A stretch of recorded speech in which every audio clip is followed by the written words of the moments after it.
দু ঘন্টা যাবৎ আমার নগ্ন লাশটা পোস্টমর্টমের জন্য পড়ে আছে। পুলিশ ইন্সপেক্টর অমল ঘোষ আমার লাশটার দিকে তাকিয়ে নিজের মনে হেসে বলে উঠলেন, এই বয়সে বিয়ের শখ যায়নি। এরপরই ডাক্তারের দিকে তাকিয়ে বললেন, তাড়াতাড়ি কাজ শেষ করুন তো, এরপর লাশ আবার পরিবারকে ফেরত দিতে হবে, যত সব ঝামেলা। বলেই আমার কালো বেঢপ চেহারার দিকে আবার তাকালেন। বিয়ের জন্য পড়া চন্দনের দাগ এখনো মুখে রয়ে গেছে। আমি চাপা চক্রবর্তী, ডাক নাম চাপি। জন্মের সময় কালোর গায়ের রং দেখে বাবা এই নাম রেখেছিলেন। বাবা আমার মুখ দেখেই নাকি বলেছিলেন, দেখো এই মেয়েই আমাদের জন্য সৌভাগ্য বয়ে আনবে। ভগবান বোধ হয় বাবার দিকে চেয়ে ব্যঙ্গ হাসিটা সেই দিনই হেসেছিলেন। ছোটবেলা থেকে দাদা বৌদি আর পড়শিদের খোটা শুনেই বড় হয়েছি। হেসেলে ঢুকলে বৌদিরা পাতিলের তলার সাথে আমার তুলনা করতে পারলেই যেন সার্থক হতেন। একদিন বড় বৌদি আমার গালে কালি দিয়ে বলেছিলেন, আরে ও ঠাকুরজি, তোমার মুখের কোথায় যে কালি লাগিয়েছি তা তো ঠাউরি করতে পারছি না গো। এ নিয়ে বাড়ির সবার কি হাসাহাসি। আমিও সবার সাথে হেসেছিলাম। ওসব কথা এখন আমার গায়ে লাগে না। তবে মায়ের বোধ হয় সহ্য হলো না, সারা রাত মুখে আঁচল গুঁজে কেঁদেছিল।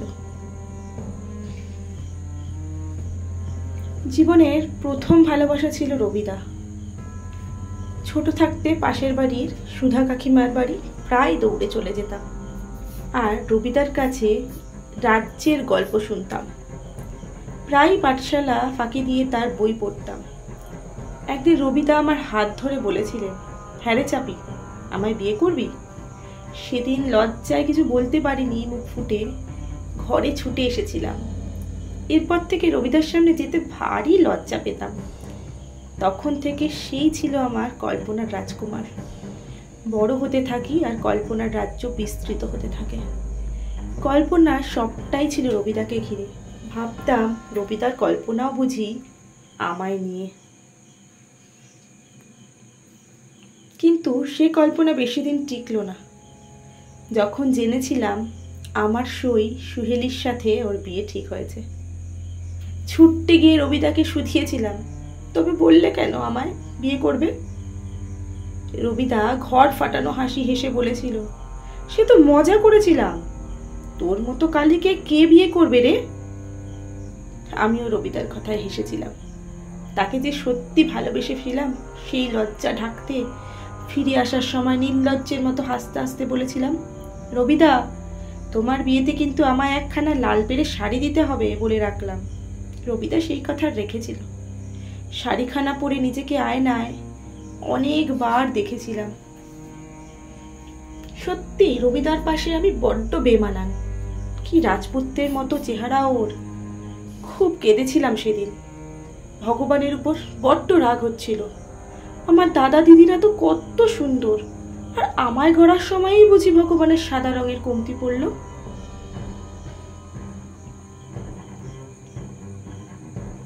বাবা আমার বিয়ের তোড়জোড় শুরু করলেন। 15তে পা দিয়েছি, এখন বিয়ে না দিলেই নয়।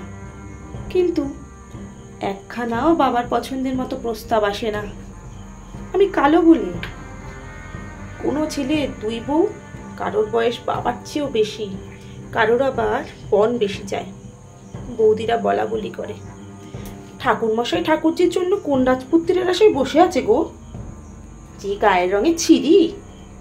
আস্তে আস্তে আমার বয়স বাড়তে থাকে। বয়স 25-এ এসে ঠেকেছে। ছেলেপক্ষের সামনে নিজেকে হাজির করতে করতে আমি বড় ক্লান্ত।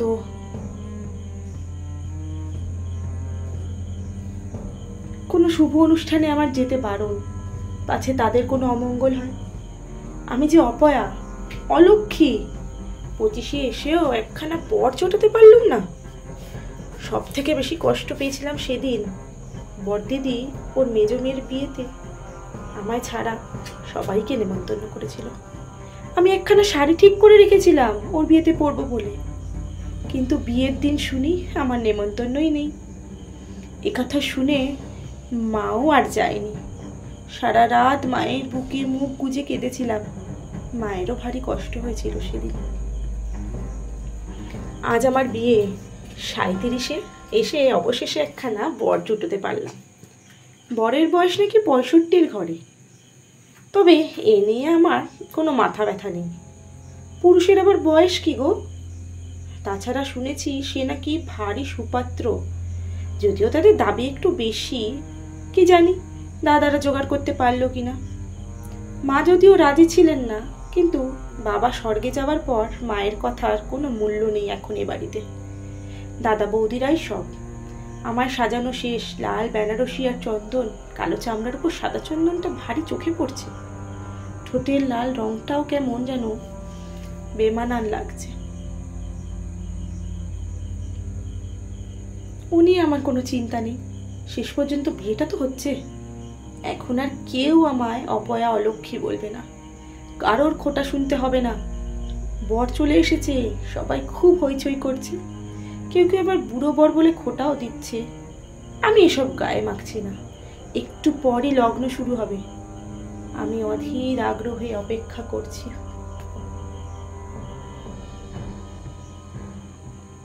বিয়েটা আর হলো না শেষ পর্যন্ত।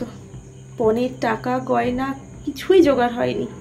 দাদারা ভেবেছিলেন কোনোভাবে বিয়েটা হয়ে গেলেই মিটে যাবে, কিন্তু বরপক্ষ বেজায় চালাক। পণের টাকা না নিয়ে বিয়ে শুরুই করবে না। মা তাদের পায়েও ধরেছিলেন, লাভ হয়নি কোনো। বিয়ে ভেঙে দিয়ে সবাই চলে গেল। আমি একা ঘরে মূর্তির মতন বসেছিলাম। কাদার শক্তিটুকু ছিল না আর। রাত অনেক হয়েছে, সবাই ঘুমাচ্ছে। মা বোধহয় পাশের ঘরে বসে এখনো কাঁদছে। বড় বৌদি বলে দিয়েছে মাকে কাল সকালেই আমায় নিয়ে কাশি চলে যেতে হবে। আমার আর এ ঘরে তারা রাখবে না। কিন্তু আমার বৃদ্ধ মা এই বয়সে আমায় নিয়ে কোথায় যাবেন? অত কিছু আর না ভেবে বিয়ের শাড়িখানা দিয়েই গলায় ফাঁস দিলাম।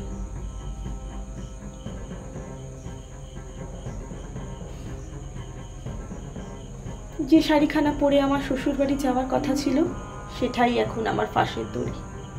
সারা রাত লাশখানা ঝুলেছে আমার, কেউ টের পেল না। আমার লাশটা অনেক আগেই পোড়ানো শেষ। ছাইগুলো ছড়িয়ে আছে, কালো ছাই। আমার রঙের সাথে খুব মিল আছে। আচ্ছা, ফর্সা আর কালো মানুষের ছায়ের মধ্যে তো কোনো পার্থক্য নেই, তবে মানুষগুলোর মধ্যে কেন এত পার্থক্য? মৃত্যুর পর তো এই কালো রঙেই সবাইকে ফিরতে হবে। ওরা সবাই তা জানে, তবুও ওরা আমায় ঘেন্না করতো, বড্ড ঘেন্না করতো।